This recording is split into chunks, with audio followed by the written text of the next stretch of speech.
Le sourcing est certainement l'un des écueils qu'on rencontre le plus souvent chez les commerciaux. Alors on pense que c'est une tâche qui est simple à exécuter, qui est simple à faire. Alors qu'est-ce que le sourcing?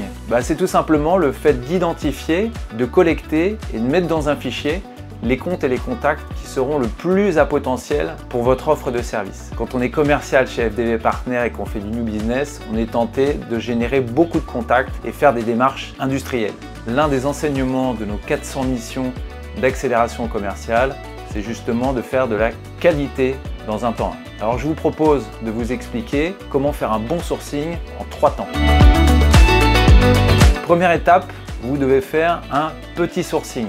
Vous avez identifié un certain nombre de comptes à potentiel. À vous d'identifier 3-4 contacts qui sont dans votre cible. Alors quelles sont les sources de données essentielles pour faire un petit sourcing, un sourcing de qualité? On va évidemment très souvent sur LinkedIn Sales Navigator, sur des outils comme Faro, et on pense à tort que ces sourcings sont exhaustifs. Malheureusement, ce n'est pas le cas puisque les algorithmes de LinkedIn sont imparfaits. C'est la raison pour laquelle il faut multiplier les sources de données.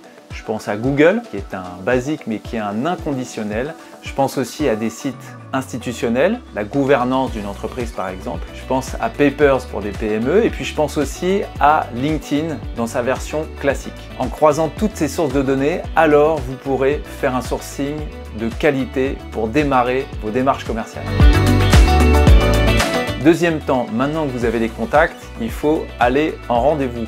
Et c'est dans les rendez-vous que vous allez pouvoir identifier le ou la bonne personne qui va pouvoir acheter vos services. En général, ce qui est mal fait ou pas assez fait, c'est de pouvoir poser des questions à votre prospect pour identifier cette bonne personne. Enfin et dernier point le plus important, c'est de renseigner dans votre CRM ces nouveaux contacts que vous allez adresser en priorité. Pour ces premiers rendez-vous, vous devez aller contre nature. L'objectif n'est pas de vendre, mais d'identifier le ou les bons contacts qui vont vous permettre d'avoir le bon interlocuteur. Ne parlez pas trop, écoutez, tendez l'oreille et puis posez les bonnes questions. Maintenant que vous avez des personas précis, vous pourrez industrialiser vos démarches, votre sourcing pour pouvoir multiplier vos efforts commerciaux. Maintenant que vous avez fait ces démarches sur Sanofi ou Safran par exemple, vous pouvez tirer des enseignements et identifier les personas. Votre cible, ce sont les responsables du back-office. Maintenant que vous avez identifié que votre cible, ce sont les directeurs de l'université interne, par exemple, alors vous pouvez démultiplier votre sourcing et industrialiser vos démarches.